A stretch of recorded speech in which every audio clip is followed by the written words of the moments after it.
চিকিৎসকদের সঙ্গে দুর্ব্যবহার, কাঞ্চনের বিরুদ্ধে থানায় যাওয়ার সিদ্ধান্ত চিকিৎসক সংগঠনের। কালো ব্যাচ পরে জানালেন প্রতিবাদও। স্বামীর হয়ে সাফাই গাইলেন শ্রীময়ী।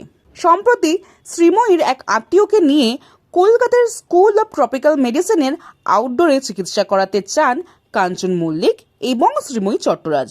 সেখানে ভিড় থাকায় আগে তাঁদের রোগীকে দেখার জন্য চাপ দেন অভিনেতা রাজনীতিবিদ কাঞ্চন মল্লিক। চিকিৎসক সেই সময় দেখতে থাকা এক রোগীকে দেখার পর তাঁদের রোগীকে দেখার কথা বলতেই সেই চিকিৎসকের ওপর চোটপাট দেখান কাঞ্চন। অভিযোগ উঠেছে তাকে নাকি বদলি করে দেওয়ার মতো হুমকিও দেন অভিনেতা।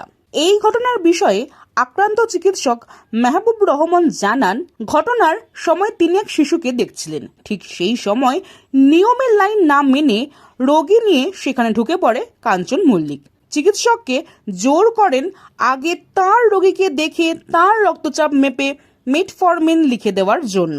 চিকিৎসক রাজি না হলে তখন তার সঙ্গে দুর্ব্যবহার করে তার নাম, রেজিস্ট্রেশন নাম্বার জানতে চান কাঞ্চন। এমনটাই অভিযোগ করে স্মারকলিপিতে জানিয়েছেন চিকিৎসকরা।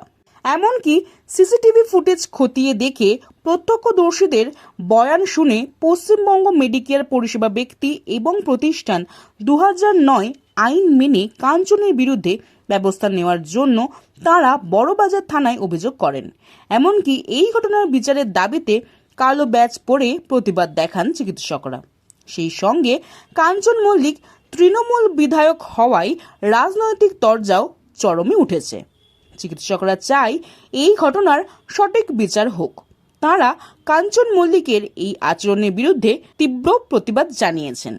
যদিও নিজেদের দিকে ওঠা এই অভিযোগ পুরোপুরি অস্বীকার করেছে কাঞ্চন শ্রীময়ী। এক ভিডিও বার্তায় শ্রীময়ী বলেন, তাঁদের দিকে ওঠা সমস্ত অভিযোগ মিথ্যা। কারণ শ্রীময়ীর দিদিমা ত্বকের সমস্যা, সেখানে 10 দিন ভর্তি থাকার পর সুস্থ হয়ে বাড়ি যান। আর এই ঘটনার দিন তারা লাইন দিয়ে টিকিট কেটে তবেই নাকি চিকিৎসকের কাছে চেকআপের জন্য গিয়েছিলেন। চিকিৎসককে চেকআপ করতে বলায় সেই ডাক্তার নাকি তাঁদের সঙ্গে খারাপ ব্যবহার করে, এমনটাই বলেছেন কাঞ্চন শ্রীময়ী। কিন্তু চিকিৎসক সংগঠন আবার অন্য কথা বলছে। তাদের দাবি চিকিৎসকদের সঙ্গে অন্যায় ব্যবহার করেছেন কাঞ্চন মল্লিক। ভিডিওটি ভালো লেগে থাকলে অবশ্যই লাইক, শেয়ার, সাবস্ক্রাইব করবেন আর কমেন্টে অবশ্যই জানাবেন আপনি কোথা থেকে দেখছেন।